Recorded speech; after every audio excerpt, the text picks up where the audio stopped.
Sejam bem-vindos ao podcast A Corja Maldita, com Miguel Santos Pereira, João de Sousa e eu, Pedro Almeida Vieira. A Corja, para quem tem alguns conhecimentos de literatura, é um romance de Camilo Castelo Branco, do século XIX, mas também é um romance da minha autoria, embora este podcast não vá retratar literatura, antes vai abordar sobretudo justiça e ainda mais a injustiça. Neste primeiro episódio vamos abordar o momento inicial e crítico que muitos cidadãos têm que passar, que é o momento da detenção pelas autoridades em Portugal, antes de serem constituídos eventualmente arguidos, e vamos analisar as implicações práticas e jurídicas de optar por falar ou permanecer em silêncio. E eu dava talvez primeiro a palavra ao João de Sousa, porque tem uma longa experiência nesta área, não é? João, obrigado por te juntares aqui a mim e ao Miguel nesta Corja Maldita. Explica-me um pouco melhor o que é a diferença entre a detenção, propriamente dita pelas autoridades, quer pela PSP, quer pela GNR, quer pela PJ, onde trabalhaste, e depois a fase seguinte, que é depois a sua apresentação às autoridades judiciais. Olá Pedro, olá Miguel. Bom, a detenção pode ser pelos OPCs e até pode ser pelo cidadão comum. Só que o cidadão comum não vai constituir arguido ninguém, isso terá que ser as autoridades a fazê-lo. A detenção é um momento crítico, tanto para a polícia como para o cidadão que está a ser alvo dessa mesma detenção, e depois existe uma série de procedimentos que são policiais e que estão todos contidos nas regras, que o Miguel também nos pode aqui ajudar, do Código Processual Penal, e que depois muitas vezes são atropelados. Por isso é que estamos aqui a falar de justiça, e de uma justiça que também é aquela dos bastidores, os bastidores da justiça. Até chegar à constituição de arguido, o indivíduo é detido, é conduzido pela polícia, geralmente para as instalações da mesma, e é nessa altura então que se passa a constituição de arguido.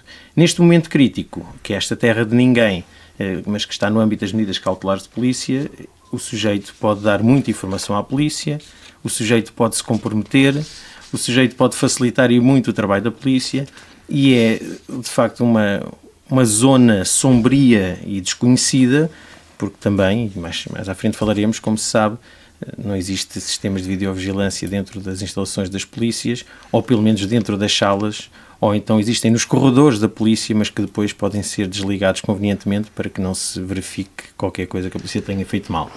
Então, mas isso significa que pode acontecer ali alguma coisa de mal e que, por exemplo, um advogado, quando depois chega, pode ignorar aquilo que aconteceu com o seu constituinte? É constituinte que se diz, não é? É isso. Antes de mais, olá Pedro, olá João, mas sim, neste caso sim, é constituinte. Sim. Aliás, se eu disser aqui algo mais neiro em termos técnicos, corrijam-me, porque eu estou aqui para aprender com vocês também. Estamos aqui todos a aprender uns com os outros. O Miguel já vai pegar nisso, mas é assim, o advogado é o último a saber do que se passa. O advogado nunca chega a tempo, a não ser que seja uma entrega voluntária, ou a não ser que seja algo que os órgãos de comunicação social antecipadamente e por informação interna, inside information, já sabem que vai ser detido o indivíduo e estão presentes. O advogado é o último a chegar, até porque o indivíduo está numa situação de fragilidade, o ambiente é muito opressivo, existem pessoas a passar por trás dele na cadeira, existem pessoas a passar pela frente, existe uma pessoa que está a interrogá-lo, existem pessoas que dizem que é assim que deve ser e que ele deve falar, uma vez por outra bate-se com a mão com mais violência em cima do tampo da mesa e, entretanto, já com a informação toda se chama-se o advogado. E é aí que aparecem os miguéis da advocacia. Mas há uma questão importante. O cidadão que é detido é obrigado a dizer alguma coisa, ou pode-se remeter ao silêncio, ou outra coisa, ele pode exigir logo, a primeira coisa que faz é exigir que faça um telefonema para o advogado? Ele até pode exigir que se faça um telefonema para o advogado, como se vê nas séries americanas. Pois, exatamente. Agora, se for nas sim, séries inglesas, ele faz mesmo, porque os ingleses gravam tudo e tem essa grande preocupação de cumprir com a legalidade. Na Polícia Judiciária, onde eu servi 18 anos, ele até pode dizer que é telefonar à mãe ou ao Papa, mas não telefona até os indivíduos da Polícia Judiciária dizerem que ele pode ligar ou não. O silêncio, e eu vou agora passar a palavra também ao Miguel, porque o Miguel sabe isso muito bem, o silêncio é uma questão que a própria lei diz que não o prejudica, só que no final há sempre um despacho, ou sempre um acórdão que diz que remeteu-se ao silêncio e não quis colaborar. Tira-me uma dúvida. Não há gravação, mas já há registro da entrada da hora precisa que um detido entre, por exemplo, nas instalações da PJ? Não há. E como eu disse, às vezes até que se desliga ou há quebras de eletricidade no sistema de videovigilância interno. A Polícia Judiciária, o órgão de polícia criminal, seja a Judiciária, a GNR, a PSP, eu falo pelo Judiciário porque estive lá há 18 anos, controla do princípio ao fim toda a narrativa, a ação, a operação, e raramente está o domínio do processo, que é o Ministério Público, e o Ministério Público faz o que disser a Polícia Judiciária e o que disser o relatório. Portanto, não há controle nenhum. Miguel, presumo que, até porque vocês dois já se conhecem há algum tempo, que tens conhecimento destas situações que o João aqui estava a falar, e também acredito que a esmagadora maioria dos advogados que tratam de questões mais de crime também conheçam este modus operandi, até transmitido pelos vossos próprios constituintes. Mas porquê é que então acontece isto? Porquê é que não há registro das entradas? Porquê é que não há rigor nas gravações do circuito interno? Porquê é que desde o momento em que entra numa sala para ser interrogado as câmaras não estão ligadas? Porquê é que isso acontece em Portugal? Acontece por variedíssimas razões, Pedro. E aqui o que estamos a falar, e este podcast tem muito disso, tem muito da law in action, portanto, o que acontece verdadeiramente, e não a law in the books. Portanto, não vale a pena nós aqui andarmos a ler os artigos, dizendo uma pessoa que é detida tem que ser presente a juiz em 48 horas, tudo isso, tudo o que é feito no processo tem que estar no auto. Isso é o que está nos livros. Acontece que eu, ali por volta de 2011, 2012, penso que não estou a falhar, se a memória não me falha, foi exatamente esse período, fui advogado, estava na sociedade, fomos advogados da ASFIC, PJ, Associação Sindical dos Funcionários de Investigação Criminal da Polícia Judiciária. E lidei, ainda hoje tenho alguns clientes desde essa altura, lidei muito, curiosamente ouvia falar do João de Sousa, da tal superstar João de Sousa, inspetor CSI, mas nunca o conheci depois, mais tarde. E falava muitas vezes destas situações que nós estamos aqui a falar, com alguns inspetores-chefes, até com coordenadores, com quem já tinha alguma confiança. E apercebia-me, e eu dizia exatamente isso. Desculpa lá, eu se um dia chegar aqui, e cheguei várias vezes, eu chegando com um constituinte meu, já eles cá esteja ou venha comigo, ele não vai falar. Processo, não sabemos o que é que está no processo, não há vantagem absolutamente nenhuma em regra, pode haver algumas exceções, mas são mesmo isso, são muito excepcionais. É um arguido falar no processo penal, sobretudo na primeira vez que é detido, não há vantagem. Os arguidos acabam de falar uma série de técnicas. Alguns inspectores riam-se e diziam: mas lá, porque é que me está a estragar o trabalho? Porque é que ia fazer isso? Deixe lá, então há colegas seus tão simpáticos que até dizem para os arguidos falarem à vontade e confessarem que é melhor para eles. Pedro, nunca é melhor, pois não. Nunca é melhor para eles. Aliás, o Superior Tribunal de Justiça... Até pelo seguinte, porque quando são detidos, só há depois, ou seja, a polícia não os pode mandar embora, tem que ser sempre o juiz que determina... Certo. Depende das promoções, claro. Sim. Há um caso muito engraçado de uma delegada da polícia brasileira, um caso recente, em que fez a detenção de um arguido, deu-lhe esta conversa toda, é melhor para si, e a conversa é sempre a mesma. Com mais técnica ou menos técnica, com mais flores ou menos flores, é melhor para si, se confessar, contribuir, colaborar com a justiça, vai ser beneficiado por isso, etc. E a pessoa falou, disse o que devia e o que não devia.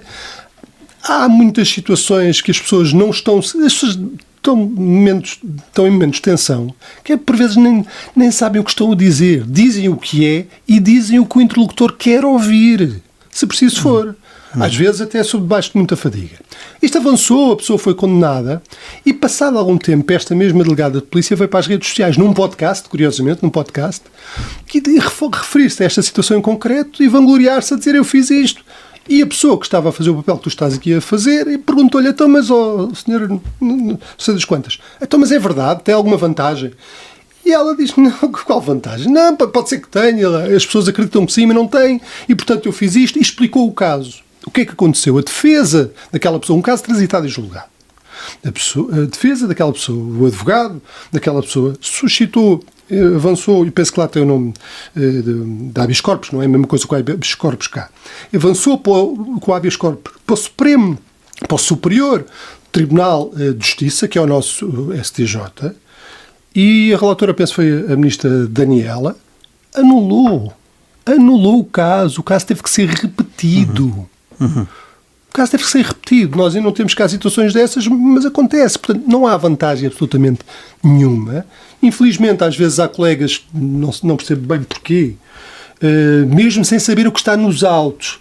Repara, Pedro, estamos a falar de uma pessoa que vai ali, não sei se já alguma vez esteve numa situação daquelas, mas normalmente não está, e pensa isto: estás a falar de investigadores que a vida deles é aquela, estão habituados àquelas técnicas, fazem aquilo todos os dias, e é ali uma pessoa que não está minimamente em condições, preparada em termos emocionais para aquela pressão toda, muitas vezes, ou uma boa parte das vezes, não está acompanhada ainda por advogado, e o que acontece é que a pessoa acaba de falar, já para não falar as situações que o João pode desenvolver, como, por exemplo, os dilemas do prisioneiro, etc., em que tens 2 detidos ou mais em simultâneo. E que aí começa a existir aqui quase como uma coação, dizendo: se tu não falares, tu é que és prejudicado, porque ele está na sala ao lado e está a dizer tudo, e está-te a entregar, e ele disse que isto...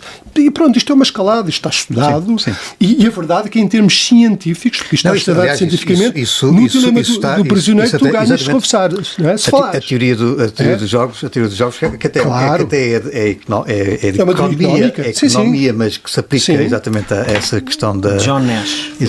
Exatamente, que morreu de um estúpido acidente esquizofrénico. Exatamente, mas com uma mente brilhante. Como o filme.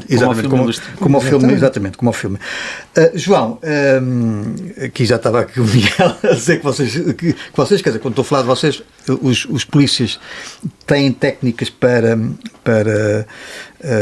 dar a volta muitas vezes a essas pessoas que estão em pressão, em stress, não é? Mesmo que tenham cometido o crime.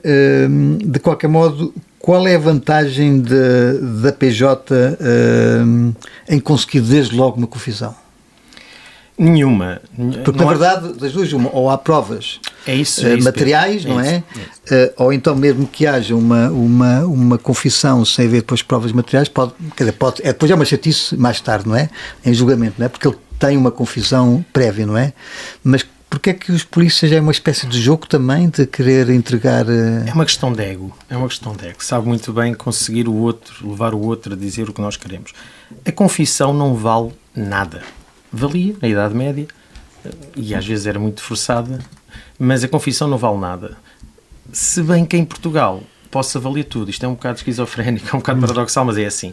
Se fossem seguidas as regras, e se fossem as boas práticas, uma prática, desculpem a redundância, em Portugal, a confissão não vale nada porque tem que haver cientificidade na prova.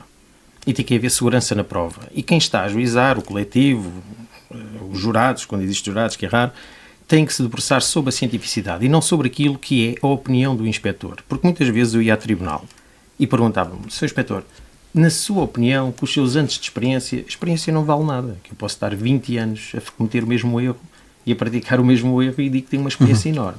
Portanto, a confissão só vale se eu tiver suporte. É como a questão dos bombeiros, têm imensa experiência a verem fogos descontrolados. Ou um guarda-redes frangueiro tem uma experiência a ir buscar a bola ao fundo das redes. Portanto, a confissão, se não for suportada por alguma coisa, não vale nada. O que é que acontece em Portugal e o que é que acontece na PJ?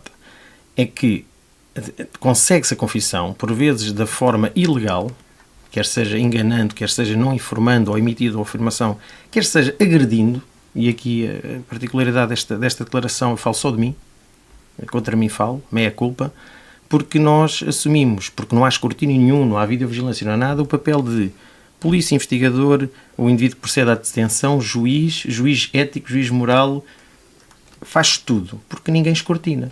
Eu tenho um exemplo de um indivíduo que abusou de uma criança, reiteradamente. Fomos buscar o indivíduo, ele ficou dentro de uma sala comigo e entretanto, eu queria saber parte da roupa da criança, dos objetos e daquilo e do outro. Eu até sou formado em psicologia, dou aulas na área da entrevista interrogatório, essas coisas todas, mas como dizia o Maquiavel, os homens são levados pela razão até o momento em que a razão acaba e tem que se recorrer a outros meios e outros modos. E eu estou ciente do que estou a dizer, da gravidade disto.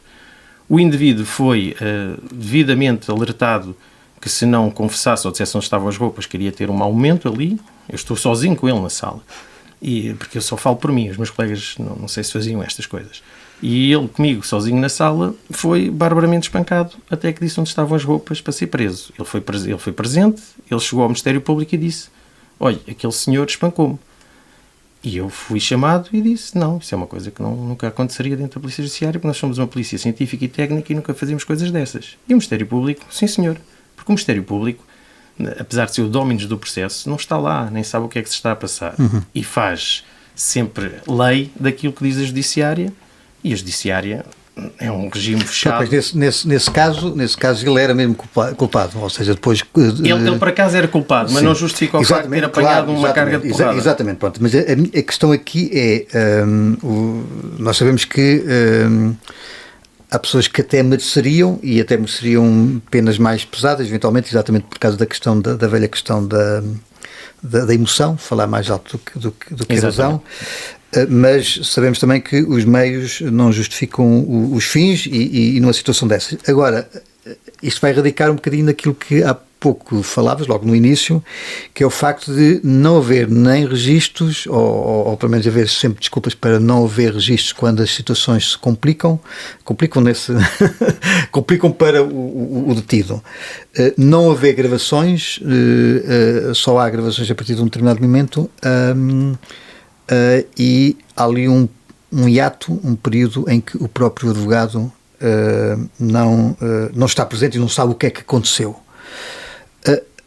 Fazer-te a pergunta agora a ti, Miguel, que é se o teu constituinte diz: eu já fui detido há 1 hora ou há 2 horas e só me deixaram telefonar há 10 minutos, e tu vais ver que não há registro absolutamente nenhum, não há imagens absolutamente nenhumas, o que é que isso pode suscitar em termos de apoio da própria defesa? Eu posso suscitar muita coisa, mas depois, suscitamos, os meus colegas suscitam. E o problema é que suscita, mas depois a questão, quer ao nível do Ministério Público, quer ao nível do próprio juiz, isso não é... Pedro, o sistema protege-se. E quando digo o sistema, a verdade é esta mesmo, o sistema protege-se e, portanto... Os advogados podem dizer o que quiserem. Os advogados são vistos como terroristas, por vezes até como terroristas judiciários. E, portanto, os advogados, as pessoas esquecem-se que os advogados defendem quem estiver a representar os direitos dos arguidos, que naquele momento são arguido, que pode ser um cidadão comum, pode ser um juiz, pode ser um procurador, como acontece. Portanto, a figura do advogado, para que o devido processo penal funcione, cada um tem que fazer a sua parte e bem. Portanto, respondendo diretamente à tua pergunta, nós fazemos o que tivemos que fazer. Pedimos para ver os autos, pedimos para ver os registros, pedimos para ver essas coisas todas. Naquele momento, o que temos, numa situação como essa que tu relataste, o que temos é a palavra de um determinado, do putativo bandido, do arguido putativo bandido, às vezes por crimes muito complicados, contra não sei quantas pessoas, mas sobretudo contra, e se for o caso, como o João estava a dizer, da Polícia Judiciária, contra uma instituição com décadas e que para mais tem uma aura de infalibilidade neste país. E, portanto, vê o próprio Ministério Público, que vive do trabalho, mas mais das vezes, a Polícia Judiciária vai arriscar muito? Será que vai? E na prática arrisca mesmo ou fica-se, não, este tipo é um bandido, e se calhar aquilo que levou... A questão aqui, obviamente, ainda foi pouco. Exatamente, pronto, muitas vezes, quer dizer, para a opinião pública, provavelmente determinado tipo de criminosos em que sabe que apanharam, ou que há suspeitas de que tenham apanhado, a opinião pública fica contente. Até fica de vir merecer mais, não é? Pronto. Mas isso tem uma explicação neurobiológica, não é? Isso tem a ver com a libertação de dopamina, mas etc. Mas há um problema, desculpem lá, há um problema nisto tudo. É a falibilidade do ser humano. Claro. Porque o indivíduo até pode não ser culpado. Não, há casos desses, estou-me a lembrar agora... Seguramente o indivíduo não é culpado naquele momento. Sim. Porque para que a justiça funcione, Só para que isto tudo funcione, só depois de uma decisão transitada em julgado. É que ele é culpado. É que ele é culpado. Sim. Mas a minha questão é, não havendo esse tipo de cuidado em registro, em gravação de imagens, etc., não pode funcionar como, por exemplo, funciona se não se cumprir aquelas regras, por exemplo, das escutas? Mas o processo depois... já que falaste das escutas. Não, porque há coisas em que...